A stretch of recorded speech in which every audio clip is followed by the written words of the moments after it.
Hello बच्चों, तो आज हम लोग चैप्टर नंबर 6 का क्वेश्चन आंसर करेंगे अतीत से वर्तमान क्लास 7। तो ये है, पहला क्वेश्चन है कि शासक, व्यापारी एवं धनाढ्य लोग मंदिर क्यों बनाते थे। तो उसका उत्तर है कि शासक, व्यापारी और धनाढ्य लोग मंदिर इसलिए बनवाते थे ताकि वे अपनी श्रद्धा व्यक्त कर सके और समाज में प्रतिष्ठा और शक्ति को दिखा सके। इससे उन्हें धार्मिक पुण्य के साथ साथ सामाजिक सम्मान भी मिलता था। तो ये इसका आंसर है। तो क्या है कि शासक, व्यापारी और धनाढ्य लोग मंदिर इसलिए बनवाते थे ताकि वे अपनी श्रद्धा व्यक्त कर सके और समाज में अपनी प्रतिष्ठा और शक्ति दिखा सके। इससे उन्हें धार्मिक पुण्य के साथ साथ सामाजिक सम्मान भी मिलता था। शहर में कौन कौन लोग रहते थे। तो शहर में व्यापारी रहते थे, कारीगर रहते थे, शासकीय अधिकारी रहते थे और धार्मिक नेता, कलाकार, सैनिक और सामान्य जनता आदि भी रहते थे। अगला है, व्यापारिक वस्तुओं के यातायात का क्या साधन था। तो व्यापारिक वस्तुओं के यातायात का साधन उस समय बैलगाड़ी था, नाव था, ऊँट था, हाथी था, घोड़े और उसके बाद में रेलगाड़ी आदि का उपयोग व्यापारिक वस्तुओं के यातायात के साधन के रूप में होने लगा। 17वीं शताब्दी में किन यूरोपीय व्यापारिक कंपनियों का भारत में आगमन हुआ। तो 17वीं शताब्दी में पुर्तगाली आए, डच आए, अंग्रेज और फ्रांसीसी व्यापारी का आगमन हुआ। मिलान कीजिए। तो मंदिर नगर पुष्कर, तीर्थस्थल तिरुपति, प्रशासनिक नगर दिल्ली, बंदरगाह गोवा और वाणिज्यिक नगर पटना। ये इसका सही आंसर है। अगला, मध्यकालीन भारत में आयात निर्यात की वस्तुओं की सूची बनाइए। तो आयात जो वस्तु होते थे मध्यकालीन समय में वो थे मसाले, रेशम, घोड़े, कीमती पत्थर, सुगंधित द्रव्य, सेंट आदि। निर्यात होते थे यहाँ से कपड़े, मसाले, धातुएं, हाथी के दांत और शिल्प कला की वस्तुएं।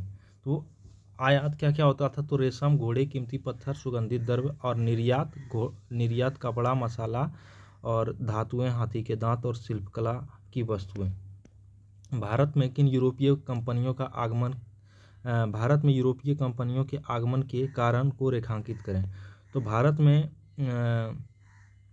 भारत के मसाले की विश्व में मांग, ये भारत में यूरोपीय व्यापारिक कंपनियों के आगमन के कारण क्या क्या थे। तो पहला कारण यह था कि भारत के मसालों का विश्व में बहुत ज़्यादा मांग था। भारत में गरम मसाले चूँकि ज़्यादा मिलते थे और पश्चिमी देशों में ठंड ज़्यादा पड़ती, इसलिए भारतीय मसाले का मांग ज़्यादातर होता था।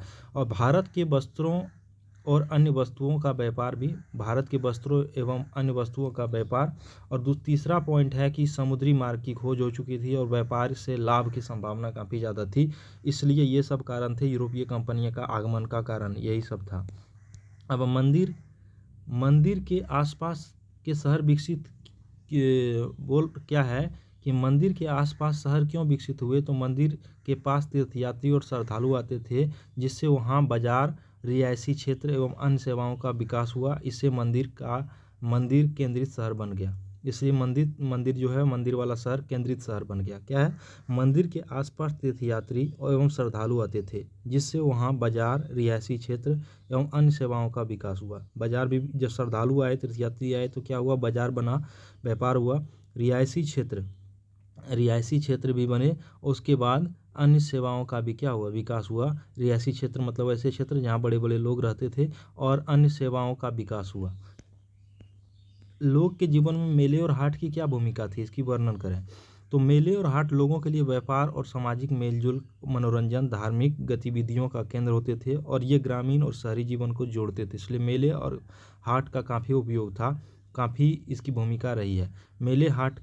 हाट लोगों के लिए व्यापार, सामाजिक मेलजोल, एक गांव दूसरे गांव के लोगों से मिलते थे, एक शहर दूसरे शहर के लोगों से मिलते, तो सामाजिक मेलजोल हुआ। मनोरंजन भी होता था मेले में, और धार्मिक गतिविधियों का भी केंद्र था।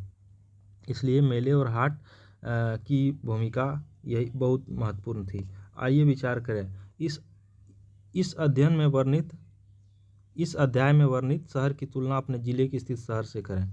तो इसका उत्तर आप स्वयं भी दे सकते हैं कि इस अध्याय में जो भी वर्णित शहर है उसकी तुलना आप कर सकते हैं अपने शहर से। अपने आसपास के शहर जो हैं वहाँ भी क्या होता है आपका व्यापार वाणिज्य, जिस तरह वहाँ के शहर में जिस अध्याय में जैसे शहर था जिसका वर्णन है, उन शहरों की तुलना में आप अपने गांव का वर्णन भी, अपने अगल बगल के शहर का वर्णन कर सकते हैं। इसमें कोई समानता या असमानता है, इसका उत्तर भी आप दे सकते हैं आसानी से। तो समानता ये हो सकता था कि उस समय भी व्यापार होता था, यहाँ भी व्यापार होता था। उस समय की तुलना में आज व्यापार काफ़ी ज़्यादा होता है। आज ग्लोबलाइजेशन हो गया, जिसके कारण व्यापार, उस समानता यह है कि उस समय भी क्या होता था, वहाँ के शहरों में व्यापार होता था, वो भी सामाजिक मेलजोल में काफ़ी अहम रोल निभाते थे। आज भी यह अहम रोल निभा रहा है। ये सारा चीज़ लिखा जा सकता है। अब धातु युक्त सिक्के की तुलना कागजी मुद्रा क्यों लाभदायक है? धातु युक्त सिक्के की तुलना में कागजी जो मुद्रा है क्यों लाभदायक है? तो कागजी मुद्रा हल्की होती है, इसे ले जाना भी आसान होता है, छपाई भी सस्ती होती है और बड़ी मात्रा में मूल्य को दर्शा भी सकती है, इसलिए कागजी मुद्रा जो है आवश्यक है। आप अपने निकट के तीज त्योहारों का भ्रमण कर पता लगाएं और बताएं कि वहाँ के लोग पता लगाएं कि वहाँ क्यों जाते हैं और क्या करते हैं। इसका उत्तर अपने अनुसार आप लिख सकते हैं। तो ये था, आप अपने गांव या शहर में काम करने वाले कारीगरों का पता लगाएं। ये सारा चीज़ आप कर सकते हैं, स्थानीय जानकारी के आधार पर आप ये सारा चीज़ कर सकते हैं। तो ये था सारा आंसर। ठीक है बच्चों, तो कैसा लगा ये वीडियो? आप इसे क्या कर सकते हैं, एक बार फिर से आप इसे देख सकते हैं, बार बार करके देख सकते हैं और इस सारे आंसर को आप नोट कर सकते हैं। ठीक है, तो ये मुख्य कारण था।